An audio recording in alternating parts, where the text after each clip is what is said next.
officiel de l'Église du Réveil du Congo présenté par le bishop Bravo Jacques-Martin Yoka, président du bureau du Conseil des sages. Après l'audience que le chef de l'État a accordée aux confessions religieuses hier soir, il nous revient de relever que l'initiative de dialoguer est acceptée par le chef des confessions religieuses et encouragée par le président de la République à condition de l'inclusivité de médiateurs religieux. C'est pourquoi l'Église du Réveil du Congo relève que 4 obstacles peuvent empêcher que les choses ne se passent de la manière que cela doit être, et cela nous oblige en tant qu'Église du Réveil du Congo à rejeter la démarche des catholiques. Premier obstacle, l'initiative des catholiques et des protestants ne favorisera pas la cohésion nationale pour la paix sociale parce qu'elle est exclusive à eux et elle est tout à fait particulière. 2.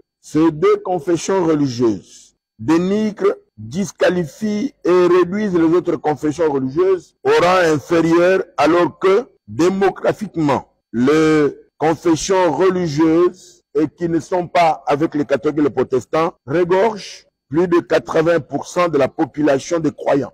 Troisième obstacle, les 2 confessions religieuses ont un discours dangereux qui montre un agenda caché qui a été dévoilé par Monseigneur Cholet lors de la rencontre avec les autres confessions religieuses, en présence du révérend Senga. À 2 reprises, Monseigneur Cholet a affirmé que les conclusions de leur initiative seront remises et déposées sur la table de celui qui viendra après le régime Félix Tshisekedi. Le cardinal Ambongo n'a-t-il pas affirmé dans une de réunions avec le évêques et les abbés que leur démarche est projetée comme une initiative tendant à préparer une sortie honorable de M. Félix Tshisekedi. Une sortie non humiliante, avait-il dit. 4e obstacle, continuer des contacts en ignorant les recommandations d'inclusivité pour l'unité d'action, comme si les catholiques et les CC avaient la souveraineté populaire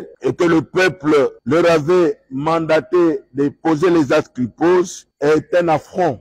Au moment où nous sommes en train de parler, où est-ce qu'ils se trouvent? Comment ont-ils procédé pour arriver très rapidement et prendre contact avec les rebelles qui ont pris Goma? Avec quelle facilité? Quand est-ce qu'ils ont négocié et comment est-ce qu'ils l'ont fait? C'est pourquoi nous voudrons recevoir des réponses à ces 3 questions. À qui iront-ils rendre compte de leur initiative? Qui va organiser le processus de ce pacte social tant décrié et pour la paix? Quelle est, en 3e lieu, la part des responsabilités des institutions de la République qui sont totalement engagées à la recherche de la paix? Comment pouvons-nous comprendre que Monseigneur Siko Melchizedek, évêque de Butembo, ait un avis contraire, car il voudrait connaître avec qui faut-il dialoguer et si il faut dialoguer avec le M23 et que si les M23 sont des Congolais, pourquoi ont-ils recouru à un pays étranger agresseur de notre pays? C'est pourquoi nous exhortons au chef de l'État, Félix Antoine Tshisekedi Tshilombo, en tant qu'élu majoritaire du peuple, de stopper les démarches de ces 2 confessions religieuses et de le ramener à l'inclusivité et surtout à l'unité religieuse.